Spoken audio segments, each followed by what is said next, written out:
xaflada aad u qiimo badan oo loogu dabaaldegayay maamul goboleedka dhawaan laga doortay koonfurta dalka Soomaaliya ee Jubbaland ee uu hogaamiyo Sheekh Axmed Maxamed Islaan Axmed Madoobe ayaa lagu qabtay dalkani Jarmalka xafladaas oo ay ka soo qayb galeen bulshada noocyadeeda kala duwan iyo waliba siyaasiyiin caan ka ah dadka Soomaalida dhexdooda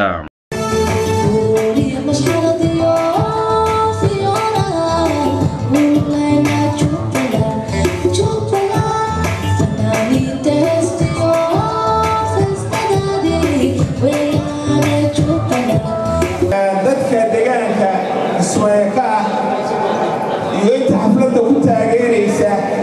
نمان بوحنا وسوينايا إن أي قرثانين وحي دباتي أور حي كوان توان كلنا هرم مرانين إني هران عدالة إسنان أنت واحد غروا نكي اسمايو أنا هنا يا إنه نبض على ياليو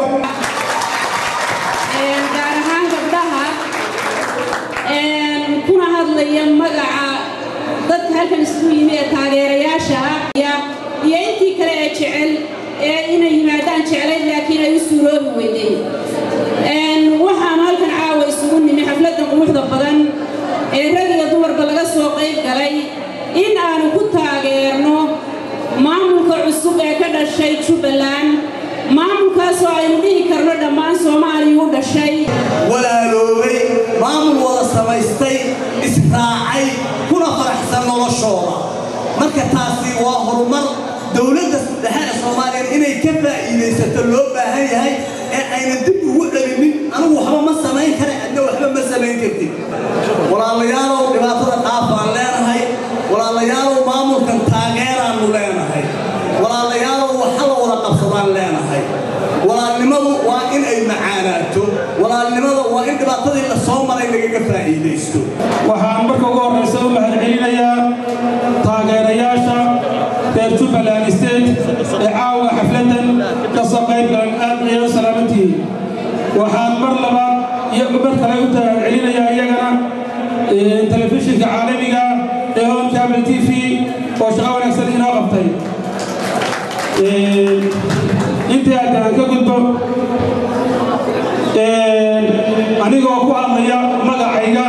iyo magaca ku nool dalka Jarmalka waxaan cod dheer taageero gudbinaynaa maamulka cusub ee Jubbaland State ee uu hogaamiyo mudane Axmed Maxamed Islaan Axmed Madoobe xafladani lagu taageerayo maamul goboleedka dhawaan lagaga dhawaaqay koonfurta dalka Soomaaliya ee Jubbaland State ee uu hogaamiyo Sheekh Axmed Maxamed Islaan Axmed Madoobe ayaa lagu qabtay magaalada Glasgow ee dalka Jarmalka xafladaas oo qurbo joogta reer Jubbaland